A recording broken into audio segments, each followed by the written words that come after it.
Hello mga ka-FB, kakatapos ko lang. Actually, hindi pa talaga tapos dahil sa sobrang laki ng Marina Bay Garden. Nasa kalahati pa lang ako. Ang laki talaga ng garden nila at nasa entrance pa lang ako.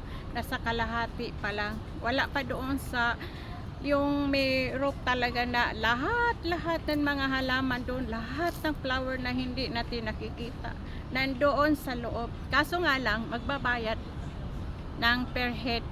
Kaya next time, next meeting ay papasok kami doon. Ang ganda talaga.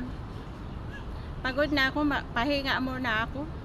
Kasi ang laki talaga ng Marina Bay Garden.